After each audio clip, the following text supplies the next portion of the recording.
महायुती समन्वय समितीची उद्या एक बैठक पार पडणार आहे। मुख्यमंत्री देवेंद्र फडणवीस यांच्या अध्यक्षतेखाली ही बैठक होणार आहे।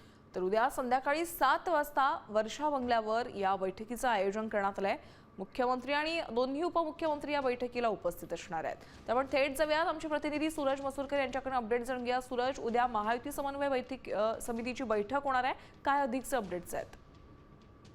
उद्या पहिल्यांदाच मुख्यमंत्री समन्वय समितीच्या बैठकीला ज्या आहेत त्यांच्या अध्यक्षतेखाली ही महायुती समन्वय समितीची बैठक उद्या वर्षा बंगल्यावरती होणार आहे। आणि सगळ्यात महत्त्वाचं म्हणजे दोन्ही उपमुख्यमंत्री ज्या आहेत त्या बैठकीमध्ये उपस्थित राहणार आहेत। आपण जर का पाहिलं तर गेल्या काही दिवसात स्थानिक स्तरावरती महायुतीमध्ये समन्वयाचा अभाव असल्याचं चित्र आहे आणि त्यामुळे उद्या जी परवा होणार होती बैठक समन्वय समितीची बैठक ती आता उद्याच होणार आहे। त्यामुळे कुठेतरी राजकीय वर्तुळात चर्चा रंगलेली आहे की पहिल्यांदाच मुख्यमंत्री देवेंद्र फडणवीस हे समन्वय समितीच्या बैठकीमध्ये मार्गदर्शन करणार आहेत आणि त्यांच्या अध्यक्षतेखाली ही बैठक पार पडणार आहे। आणि पहिल्यांदाच दोन्ही उपमुख्यमंत्री ज्या आहेत ते या बैठकीमध्ये उपस्थित राहणार आहेत। त्यामुळे राजकीय वर्तुळात चर्चा रंगलेली आहे की मुख्यमंत्री देवेंद्र फडणवीस नेमकं समन्वय समितीच्या बैठकीमध्ये काय बोलणार, सर्वच नेत्यांना काय नक्कीच सूरज, आणि महामंडळाचा वाटपाचा मुद्दा आहेच, परत निधी वाटपाचा देखील मुद्दा आहे। या महत्त्वाच्या मुद्द्यांवर चर्चा होणार का ते पाहणं खूप महत्त्वाचं आहे।